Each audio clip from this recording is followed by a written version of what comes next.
You're planning a trip to Las Vegas and you don't want to stay at a budget hotel, but you can't quite afford a luxury hotel. In today's video, we're going to share the best mid-price hotels on the Las Vegas Strip. Let's get right to it. Coming in at number 7 is New York, Las Vegas.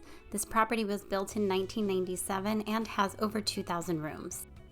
New York is situated on the south side of the Las Vegas Strip, right next to Excalibur and across the street from the MGM Grand. Now heading to the rooms here are 350 square feet, so they are pretty small. They have been recently remodeled though.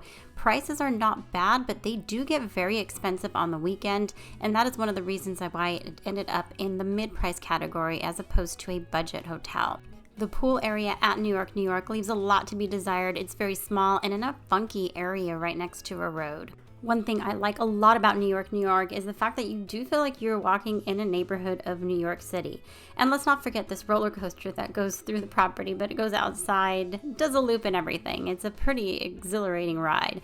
They have a lot of restaurant options here, like this 24-hour Cafe America. They also have high-end restaurants like Gallagher Steakhouse and a variety of others, including cheap eats, which I think is important. They do have Mad Apple, a new show that I've heard good things about. And you're right next to T-Mobile Arena, making it a great choice if you were going to an event there. At number 6, we have Paris, Las Vegas. Opening up in 1999, this hotel has over 2,900 rooms. You are in a really good location if you are staying here. You have Planet Hollywood on one side, the Horseshoe on the other, Bellagio and Cosmopolitan across the street. You're pretty much mid-strip, and there is also a monorail station that is connected through the Horseshoe, so if you want to get up and down the strip, you have access to do it that way.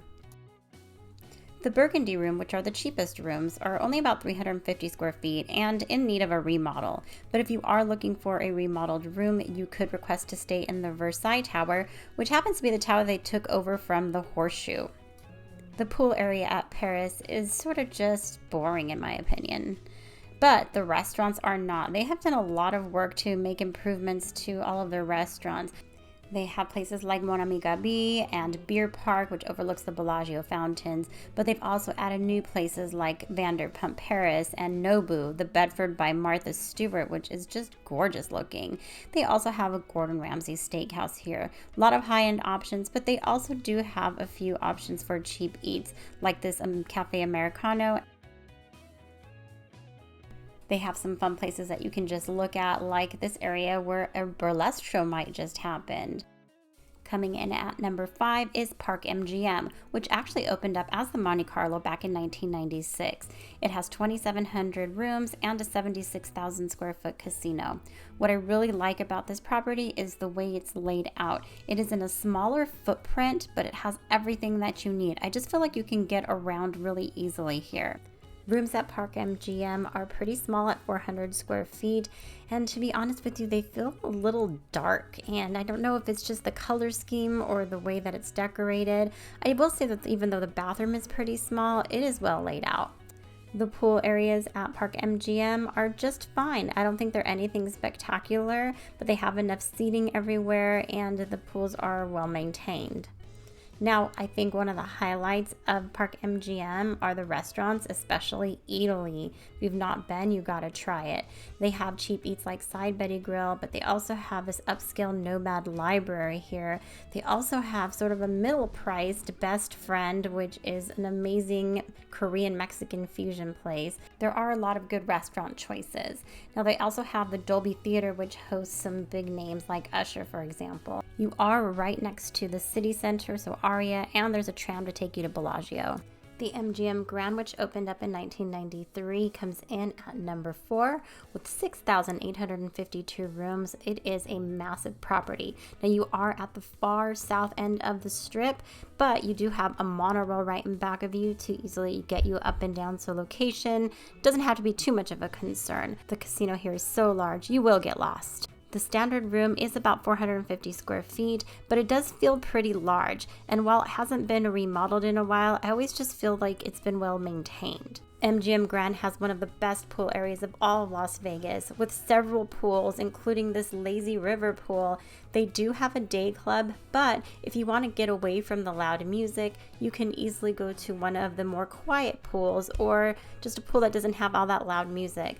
They do have an adults-only pool, which you do have to reserve seating there, but so many options to choose from, you cannot go wrong. The MGM Grand has a lot to offer by way of food, including a food court, several nice high-end restaurants. You will find yourself walking a lot to get from one place to another while you're here, so just remember that it is a very, very large property. They do have shows as well, so you have the MGM Grand Garden Arena, and you also have Brad Garrett's Comedy Club. You also have Caw by Cirque du Soleil, and David Copperfield also has a theater here. This property just has a lot going for it.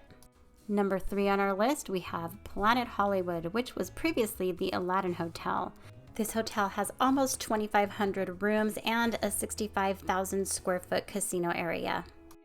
They also have a 7,000 seat theater called the Bach Theater that brings in headliner shows from around the globe. At 450 square feet, the basic rooms are a pretty decent size. They have maintained these rooms pretty well, although they haven't been remodeled anytime recently. The bathroom is pretty large for a room of this size. You actually do have a bathtub and a separate room for the toilet, which I absolutely love.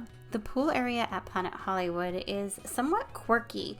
So you have this whole area here where they do have some lawn games set up and some areas to sit down, and there are 2 pools on either side. The pools themselves are nothing spectacular, but they do have something here that I have not seen in another hotel in Las Vegas. They have a flow rider machine. The location of Planet Hollywood is really good because you're across the street from the Cosmopolitan and you have Paris on the other side, but you're connected to the Miracle Mile shops. This is going to give you some great options to get some shopping done. They have a lot of different stores here, restaurant options. So in addition to some of the great restaurants that they have inside of the hotel, you also have the Miracle Mile shops that is attached right to the casino. Inside of Planet Hollywood, you do have a lot of options like a steakhouse, a sushi restaurant. They have P.F. Chang's. There's Gordon Ramsay Burger. There is a Mexican restaurant. And then you also have Earl of Sandwich, which has some of the best subs. Resorts World comes in at number 2 on our list, and we think that it is one of the most underrated properties in all of Las Vegas. In many ways, this property feels more luxurious than what you might be paying for. Now keep in mind there are 3 hotels on this property. There's Hilton, Conrad, and Crockford's. The Hilton is the lower price one, and that is what I'm going to consider mid-priced for this level. The casino area is huge at 117,000 square feet.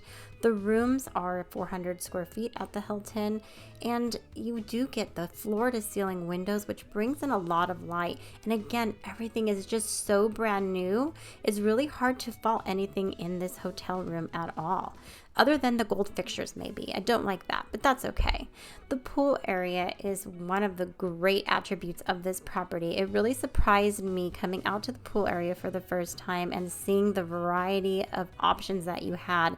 They had a family area. They have an adults-only area. There's just so many pool areas that you can choose from and take your pick whether you want music or not, or come to this incredible infinity pool. A lot of great food options, including their famous Food Street Eats food hall. They have Suns Out, Buns Out, which is a great little breakfast joint. There are several higher end restaurants here as well, and you can go out into the mall area to find additional restaurant options. They even have a vegan restaurant here at Resorts World. Now, if you want to go catch a game, you can come to Doghouse, which is a sports bar, or just get a grilled cheese sandwich. The bar area here at Gatsby's is one of the cuter ones that I've seen in Las Vegas. We always try to come through here when we are visiting Resorts World. If you come out into the mall area, you can see this huge sphere, and this will also take you to the Zouk Day Club and turns into a nightclub at night as well. So if you are looking for the clubbing scene, you have that option here too. The big drawbacks to Resorts World is the location at the far north end of the Strip, but the Vegas Loop might be solving that problem, but it's going to be a little while. Taking the #1 spot on our list is Mandalay Bay. Now you are getting a luxury hotel at mid-priced rates here, and that is why it's #1 on our list. You have 3,200 rooms, 147,000 square foot casino, and all the amenities of a luxury property. The rooms at Mandalay Bay start at 550 square feet, so they are pretty large size. And even though you can get rates as low as $55, I do want to warn you that if you look midweek, those rates can go way up depending on if there's an event or convention.